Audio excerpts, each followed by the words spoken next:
ನಮಸ್ಕಾರ ಎಲ್ರಿಗೂ. ಬನ್ನಿ, ಇವತ್ತು ನಾನಿಲ್ಲಿ ಸ್ಟೇರ್ ಕೇಸ್ ಕೆಳಗಡೆ ಏನು ಡಿಸೈನ್ ಮಾಡಿದ್ದೀನಿ ಅಂತ ಪ್ಲಾಂಟ್ ಹಚ್ಚೋಕ್ಕೆ ಅಂತ ತೋರಿಸ್ತೀನಿ. ಇಲ್ಲಿ ನೋಡಿ, ಫ್ಲೋರಿಂಗ್ ಬಿಟ್ಟು 4 ಇಂಚ್ ಮೇಲ್ಗಡೆ ತೊಗೊಂಡಿದ್ದೀನಿ ಈ ಸ್ಟೆಪ್ಪನ್ನು. ಇದು ಸ್ಟೇರ್ ಕೇಸ್. ಇಲ್ಲಿ ಬಂದರೆ ಇಲ್ಲಿ ನಾನೇನು ಮಾಡಿದ್ದೀನಿ, ಪ್ಲಾಂಟೇಶನ್ಗಾಗಿ ನಾನಿಲ್ಲಿ ಒಂದು ಮಿನಿ ಕೋರ್ಟ್ಯಾರ್ಡ್ ಥರ ಮಾಡಿಸಿದ್ದೀನಿ.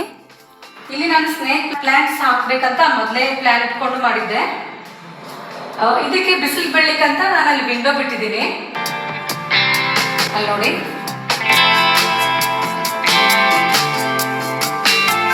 ಎಲ್ಲರೂ ವಿಚಾರ ಮಾಡ್ತಿರ್ತಾರೆ ಸ್ಟೇರ್ ಕೇಸ್ ಕೆಳಗಡೆ ಏನು ಮಾಡಬೇಕು ಅಂತ. ಅದನ್ನು ಈ ಥರ ಯೂಟಿಲೈಸ್ ಮಾಡಿಕೊಂಡ್ರೆ ತುಂಬ ಚೆನ್ನಾಗಿ ಕಾಣಿಸುತ್ತೆ.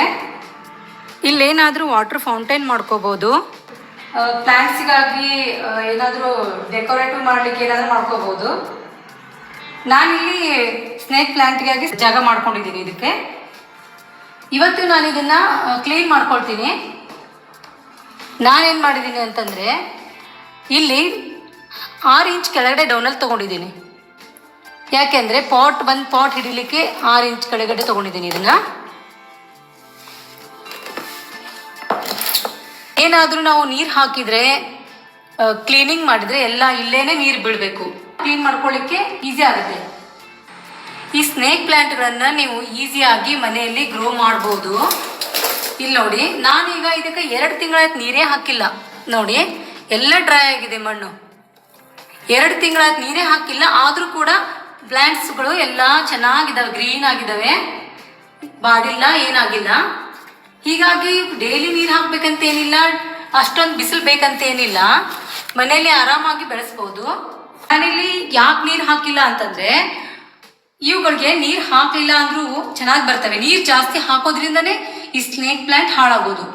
ಈಗ ಮಳೆಗಾಲ ಇರೋದ್ರಿಂದ ವಾತಾವರಣದಲ್ಲಿರೋ ಮಾಯಿಶ್ಚರನ್ನು ಅದು ಹೀರ್ಕೊಳ್ತಾ ಇದೆ. ಬೇಸಿಗೆ ಕಾಲದಲ್ಲಾದರೆ ವಾರಕ್ಕೊಮ್ಮೆ 15 ದಿವಸಕ್ಕೊಮ್ಮೆ ನೀರು ಹಾಕಬೇಕಾಗುತ್ತೆ. ಇಲ್ಲಿ ನೋಡಿ, ಹೊಸ ಹೊಸ ಸಸಿಗಳು ಗ್ರೋ ಆಗ್ತಾ ಇವೆ. ನಾನು ಒಂದೇ ಒಂದು ಪ್ಲಾಂಟ್ ತಗೊಂಡು ಬಂದಿದ್ದೆ, ಸ್ನೇಕ್ ಪ್ಲಾಂಟು. ಈಗ 1ರಿಂದ ನಾನು ಇಷ್ಟು ಮಾಡಿದ್ದೀನಿ. ಹೇಗಂದರೆ, ಇಲ್ಲಿ ನೋಡಿ, ಇದೇನು ಬರ್ತದಲ್ಲ ನ್ಯೂ ಪ್ಲಾಂಟ್, ಇದನ್ನು ಸಪ್ರೇಟ್ ಮಾಡಿ ನಾವು ಹಚ್ಚಬೇಕು. ಅದರಿಂದ ಮತ್ತು ಬೇರೆ ಬೇರೆ ಪ್ಲಾಂಟ್ಸ್ಗಳು ಹುಟ್ಕೊಳ್ತವೆ. ಹೀಗಾಗಿ ನಾನು ಇಷ್ಟೊಂದು ಪ್ಲಾಂಟ್ ಮಾಡಿದ್ದೀನಿ. ಅದು ಪ್ಲಾನ್ ಸಿರಿ ಮನೆ ಕಟ್ಟುವಾಗ ನಾನು ಇಲ್ಲಿ ಸ್ನೇಕ್ ಪ್ಲಾಂಟ್ ಹಾಕಬೇಕಂತಾನೆ ನಾನು ಈ ಥರ ಇದನ್ನು ಸಪ್ರೇಟಾಗಿ ಬೆಳೆಸಿ ಗ್ರೋ ಮಾಡಿದ್ದು. ಈಗ 1 ಪ್ಲಾಂಟ್ ತರಕ್ಕೆ ಹೋದರೆ 400 ತಗೊಳ್ತಾರೆ ನರ್ಸರಿಯಲ್ಲಿ. ಅದಕ್ಕೆ ನಾನು ಇಷ್ಟೆಲ್ಲ ಫಿಲ್ಲಿಂಗ್ ಆಗಬೇಕಂದ್ರೆ ಜಾಸ್ತಿ ಸ್ನೇಕ್ ಪ್ಲಾಂಟ್ ಬೇಕಾಗ್ತಾವಂತ ಗೊತ್ತಿತ್ತು. ಅದಕ್ಕೆ ನಾನು ಆವಾಗಲೇ ಪ್ಲ್ಯಾನ್ ಮಾಡ್ಕೊಂಡಿದ್ದೆ. ಹೀಗೆ ನಾವು ಇದು ಮಣ್ಣೆಲ್ಲ ಡ್ರೈ ಆಗೋವರೆಗೂ ನೀರು ಹಾಕಲೇಬಾರ್ದು. ಫುಲ್ ಒಂದ್ಸತಿ ಡ್ರೈ ಆದಮೇಲೆ ನೀರು ಹಾಕಬೇಕು. ಇದರಿಂದ ಏನೂ ಆಗೋದಿಲ್ಲ, ಆರಾಮಾಗಿ ಗ್ರೋ ಆಗುತ್ತೆ ಪ್ಲ್ಯಾಂಟ್. ಇನ್ನು ನಾನು ಹಾಕಿದ ಮೇಲೇ ಈ ಥರ ಎಲ್ಲ ನ್ಯೂ ಪ್ಲಾಂಟ್ಸ್ ಬಂದಿರೋದು. ಇದು ಈಗ ನೋಡಿ, ನಾನು ಹಾಕಿ ಇಲ್ಲಿ 6 ತಿಂಗಳಾಯಿತು, ಏನು ಪ್ರಾಬ್ಲಮ್ ಆಗಿಲ್ಲ. 15 ದಿವಸ ಏನಾದರೂ ಊರಿಗೆಲ್ಲ ಹೋದರೆ, ಒಂದ್ಸತಿ ನೀರು ಹಾಕಿಬಿಟ್ಟು ಹೋದರೆ ಬರೋ ತನಕ ನಿಶ್ಚಿಂತೆ ಆಗಿರ್ಬೋದು. ಈಸಿಯಾಗಿ ಗ್ರೋ ಮಾಡ್ಬೋದು, ಮೇಂಟೆನೆನ್ಸ್ ಪ್ರಾಬ್ಲಮ್ ಏನಿರೋದಿಲ್ಲ.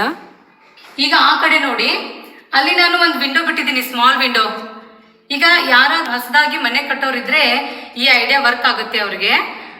ಅಲ್ಲಿ ಅದು ಬಿಡೋದ್ರಿಂದ ಇದು ಪಶ್ಚಿಮಕ್ಕಿದೆ, ಫುಲ್ ಸನ್ಲೈಟ್ ಇದ್ರ ಮೇಲೆ ಬೀಳುತ್ತೆ. ಹೀಗಾಗಿ ಯಾವುದೇ ಪ್ರಾಬ್ಲಮ್ ಆಗೋದಿಲ್ಲ. ಇವಕ್ಕೆ ಸ್ವಲ್ಪ ಆದರೂ ಬಿಸಿಲು ಬಂದೇ ಬರುತ್ತೆ. ನಿಮ್ಗೆ ಬಿಸಿಲು ಬರಲಿಲ್ಲ ಅಂದರೆ, ಮೊದಲೇ ಮನೆ ಕಟ್ಟಿರೋರು ಇದ್ದರೆ ಬಿಸಿಲು ಬರಲ್ಲಪ್ಪ ಏನು ಮಾಡೋದು ಅನ್ಕೊಳ್ಳೋ ಅವಶ್ಯಕತೆ ಇಲ್ಲ. ಅವ್ರು ಏನು ಮಾಡಬೇಕು ಅಂತಂದರೆ, ವಾರಕ್ಕೊಂದ್ಸತಿ 15 ದಿವಸಕ್ಕೆ ಒಂದ್ಸತಿ ನಾವು ಹೊರಗಡೆ ಇಟ್ಟು 1 ದಿನ ಇಟ್ಟು ಆಮೇಲೆ ತಂದು ಒಳಗಡೆ ಇಡ್ಬೋದು. ಸಾಕು, ಅಷ್ಟು ಬಿಸಿಲು ಬಂದರೆ ಸಾಕು ಅದಕ್ಕೆ. ಇದು ಸ್ನೇಕ್ ಪ್ಲಾಂಟ್ ಏರ್ ಪ್ಯೂರಿಫೈಯಿಂಗು ಕೂಡ ಮಾಡ್ತದೆ. ಒಂದು ಪ್ಲಾಂಟ್ ಹಚ್ಚೋದ್ರಿಂದ ಅಷ್ಟೊಂದು ವರ್ಕ್ ಆಗೋದಿಲ್ಲ.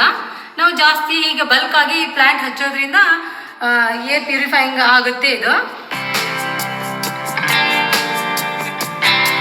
ಇಲ್ಲಿ ನೋಡಿ, ಈಗ ಇದು ಡಸ್ಟ್ ಎಲ್ಲ ಈ ಥರ ಮಣ್ಣು ಬಿದ್ದಿದೆ. ಯಾಕಂದರೆ ನಾನು ಇದ್ರಾಗ ನೀರು ಹಾಕಿರ್ತೀನಲ್ಲ, ಸ್ವಲ್ಪ ಆದರೂ ಸೋರಿ ಇದ್ರ ಮೇಲೆ ಬೀಳ್ತದೆ. ಈಗ ನಾನು 6 ತಿಂಗಳಿಗೊಮ್ಮೆ ಆವಾಗ ಇವಾಗ ಒಂದ್ಸತಿ ಕ್ಲೀನ್ ಮಾಡ್ಕೊಂಡ್ರೆ ಆಯಿತು. ಇದಕ್ಕೆ ನಾನು ನೀರು ಹೋಗಲಿಕ್ಕೆ ಒಂದು ಡ್ರೈನೇಜ್ ಮಾಡಲಿಕ್ಕೆ ಹೇಳಿದ್ದೆ ಪ್ಲಂಬರ್ಗೆ. ಆ ಪ್ಲಂಬರ್ ಇಲ್ಲಿ ಡ್ರೈನೇಜೇ ಕೊಟ್ಟಿಲ್ಲ. ಅದು ಒಂದೇ ಪ್ರಾಬ್ಲಮ್ ಆಗಿರೋದು. ಈಗ ಜಾಸ್ತಿ ಏನು ನೀರು ಬೀಳೋದಿಲ್ಲ ಇದರಲ್ಲಿ. ಸ್ವಲ್ಪ ಬಿದ್ದಿರ್ತವೆ, ಅವು ಅಲ್ಲೇ ಡ್ರೈ ಆಗಿಬಿಡ್ತವೆ, ಏನು ಪ್ರಾಬ್ಲಮ್ ಇಲ್ಲ.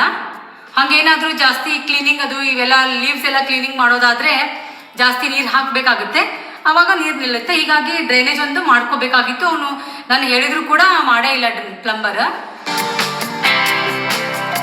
ಈಗ ನಾನು ಇದನ್ನೆಲ್ಲ ಕ್ಲೀನ್ ಮಾಡ್ಕೊಂಡು ಬಿಡ್ತೇನೆ.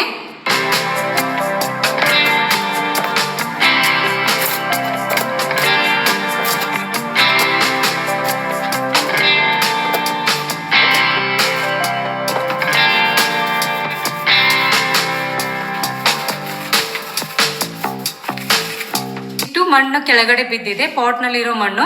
ವಾಪಸ್ ನಾನು ಇದನ್ನ ಪಾಟಿಗೆ ಹಾಕ್ಬಿಡ್ತೀನಿ. ಇದನ್ನ ವೇಸ್ಟ್ ಮಾಡೋದು ಬೇಡ.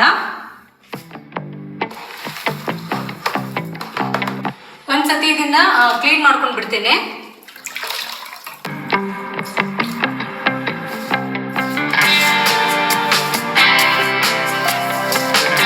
ಈಗ ಡ್ರೈನೇಜ್ ಇದ್ರೆ ಇದೇನು ಕ್ಲೀನ್ ಮಾಡ್ಕೊಳ್ಳೋ ಅವಶ್ಯಕತೆನೇ ಇರ್ತಿರ್ಲಿಲ್ಲ, ಯಾಕೆಂದ್ರೆ ತಾನಾಗೇನೆ ನೀರು ನಾವು ಹಾಕ್ಬಿಟ್ರೆ ಕ್ಲೀನ್ ಆಗ್ಬಿಡ್ತಿತ್ತು.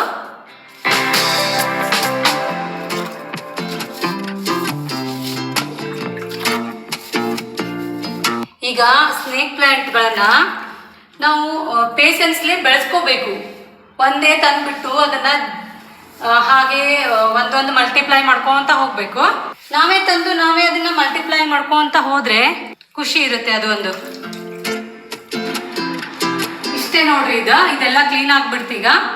ಈಗ ನಾನು ಒಂದೊಂದೇ ಸೆಟ್ ಮಾಡ್ಕೊಂತ ಹೋಗ್ತೀನಿ. ಈಗ ಪಾಟ್ ಸೈಜ್ 8x4 ಇದೆ, ಆಮೇಲೆ ಹೈಟ್ಗೆ 4 ಇಂಚ್ ಇದೆ. ಇದು ನಾನು ಇದನ್ನ ಹೋಗಿ ಸರ್ಚ್ ಮಾಡಿ ಇದೇ ಸೈಜ್ ಮೆಜರ್ಮೆಂಟ್ ತಗೊಂಡು ಈ ಪಾಟ್ಗಳನ್ನ ಕಲೆಕ್ಷನ್ ಮಾಡಿದ್ದೀನಿ.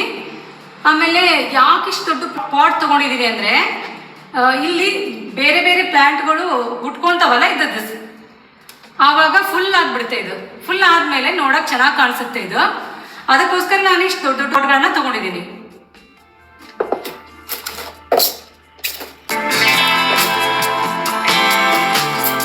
ಆಮೇಲೆ ಇದೆಲ್ಲ ಫುಲ್ ಆದ್ಮೇಲೆ ನೋಡಕ್ ಇನ್ನೂ ಚೆನ್ನಾಗಿ ಕಾಣಿಸುತ್ತೆ. ಇವು ನಾವೇನೇ ಒಂದು ಪ್ಲಾನ್ ಮಾಡ್ಬೇಕಾದ್ರೆ ಅಡ್ವಾನ್ಸ್ ಆಗಿ ಅದಕ್ಕೊಂದು ಮೆಜರ್ಮೆಂಟು ಸೈಜು ಎಲ್ಲ ನೋಡ್ಕೊಂಡೇ ಮಾಡ್ಬೇಕಾಗ್ತೈತಿ.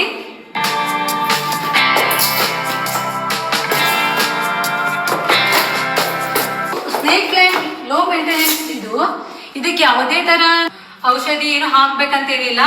ಆರಾಮಾಗಿ ನಾವು 6 ತಿಂಗಳಿಗೊಮ್ಮೆ 3 ತಿಂಗಳಿಗೊಮ್ಮೆ ಯಾವಾಗಾದ್ರೂ ಫರ್ಟಿಲೈಸರ್ ಕೊಟ್ರೆ ಸಾಕು, ಚೆನ್ನಾಗಿ ಗ್ರೋತ್ ಆಗ್ತವೆ ಇವು.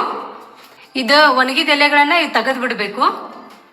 ನೋಡಕ್ಕೆ ಸ್ವಲ್ಪ ಅಷ್ಟೊಂದು ಇದು ಕಾಣಲ್ಲ, ತೆಗಿತಾನೆ ಇರ್ಬೇಕು ಇವನ್ನ ಒಣಗಿದಾವ.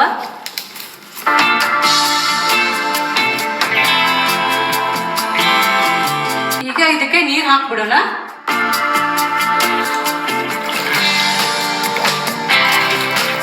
ನಾನಿಲ್ಲಿ ನೀರಿಗೆ ಫಂಗಿಸೈಡ್ ಅನ್ನ ಮಿಕ್ಸ್ ಮಾಡಿದ್ದೀನಿ. ಇದು ಸಾಫ್ ಅಂತ ಬರುತ್ತೆ.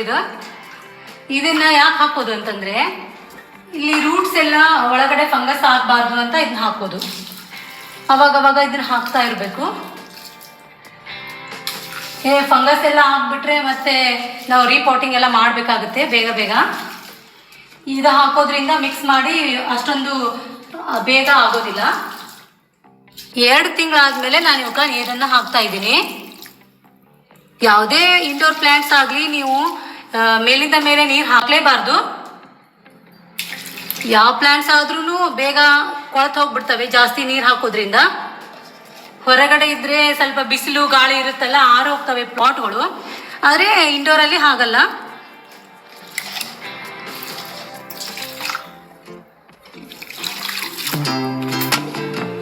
ಹೀಗೆ ನೀವು ಲೀವ್ಸ್ಗಳ ಮೇಲೂ ಈಗ ಹಾಕ್ಬೋದು.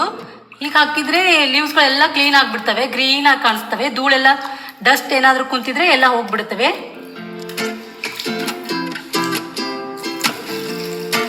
ಈಗ ನೋಡ್ರಿ ಎಷ್ಟು ಗ್ರೀನ್ ಆಗಿ ಚೆನ್ನಾಗಿ ಕಾಣಿಸ್ತಿದೆ. ಎಲ್ಲದಕ್ಕೂ ಒಂದು ಪೇಷನ್ಸ್ ಅನ್ನೋದು ಇರುತ್ತೆ. ಈ ಒಂದು ಪ್ಲಾಂಟ್ ನಾನು ಹಚ್ಚಿದ್ರೆ ಅದು ಗ್ರೋ ಆಗೋಕ್ಕೆ ಟೈಮ್ ತಗೊಳುತ್ತೆ, ಒಂದೇ ದಿನದಲ್ಲಿ ಅದು ಬೆಳೆಯೋದಿಲ್ಲ. ಅದಕ್ಕಾಗಿ ನಾವು ವೇಟ್ ಮಾಡಬೇಕು. ಆಮೇಲೆ ಅದು ಫುಲ್ ಆದ್ಮೇಲೆ ಚೆನ್ನಾಗಿ ಕಾಣಿಸುತ್ತೆ. ಅದು ಈ ಸ್ನೇಕ್ ಪ್ಲಾಂಟ್ ಇದೆ ಅಲ್ಲ, ಇದು ತುಂಬಾನೇ ಹಾರ್ಡಿ ಪ್ಲಾಂಟ್. ಇದನ್ನ ನೀವು ಎಷ್ಟೋ ದಿನ ಮಣ್ಣಿಂದ ಹೊರಗಡೆ ಇಟ್ರೆ ವಾಪಸ್ ಅದನ್ನ ನೀವು ಹಚ್ಚಿದ್ಮೇಲೆ ಮತ್ತೆ ಗ್ರೋ ಆಗಕ್ಕೆ ಸ್ಟಾರ್ಟ್ ಮಾಡುತ್ತೆ. ಈಗ ಸ್ನೇಕ್ ಪ್ಲಾಂಟ್ ಆರಾಮಾಗಿ ಈಸಿಯಾಗಿ ನಾವು ಮನೆಯಲ್ಲಿ ಗ್ರೋ ಮಾಡ್ಬೋದು. ಈಗ ನಾನು ಎಷ್ಟೋ ಖರ್ಚು ಮಾಡ್ತಿರ್ತೀವಿ, ನಾವು ಒಂದು ಸಾರಿ ತಗೊಳ್ಳಿಕ್ಕೆ, ಒಂದು ಬಟ್ಟೆ ತಗೊಳ್ಳಿಕ್ಕೆ, ಎದಕ್ಕಾದ್ರೂ ಖರ್ಚು ಮಾಡ್ತಿರ್ತೀವಿ. ಮನೆಗೆ ಪ್ಲಾಂಟ್ಸ್ ಕೂಡ ಒಂದು ಆರ್ನಮೆಂಟ್ ಇದ್ದ ಹಾಗೆ. ನಾವೇನಾದ್ರೂ ಆರ್ನಮೆಂಟ್ ಎಲ್ಲ ತಗೊಳ್ತಿರ್ತೀವಲ್ಲ, ಅದೇ ತರ ಮನೆ ಶೃಂಗಾರ ಮಾಡ್ಲಿಕ್ಕೆ ಈ ಪ್ಲಾಂಟ್ಸ್ ಕೂಡ ಒಂದು ಆರ್ನಮೆಂಟ್ ಇದ್ದ ಹಾಗೇನೆ. ಆವಾಗ್ಲೇ ನಮ್ಮ ಮನೆ ಚೆನ್ನಾಗಿ ಕಾಣಿಸೋದು. ಒಂದು ಪ್ಲಾಂಟ್ ತರಕ್ಕೆ ನಮ್ಗೆ ಎಷ್ಟು ಖರ್ಚಾಗೋದು, ಒಂದ್ಸತಿ ತಂದ್ಬಿಟ್ರೆ ಅದು ಎಷ್ಟೊಂದು ಸಸಿಗಳನ್ನ ಬಿಡುತ್ತೆ. ಅದರಿಂದ ನಾವು ಗ್ರೋ ಮಾಡ್ಬೋದು.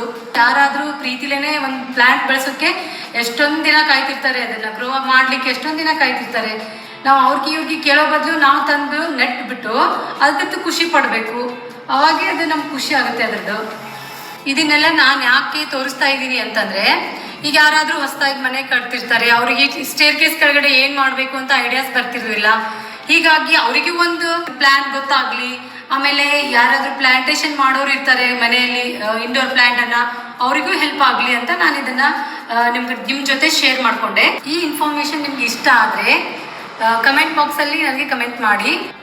ಈ ವಿಡಿಯೋ ನಿಮ್ಗೆ ಇಷ್ಟ ಆಗಿದ್ರೆ ನನ್ನ ಚಾನಲ್ಗೆ ಸಬ್ಸ್ಕ್ರೈಬ್ ಮಾಡಿ, ಲೈಕ್ ಮಾಡಿ ಮತ್ತು ಶೇರ್ ಮಾಡಿ. Thank you for watching.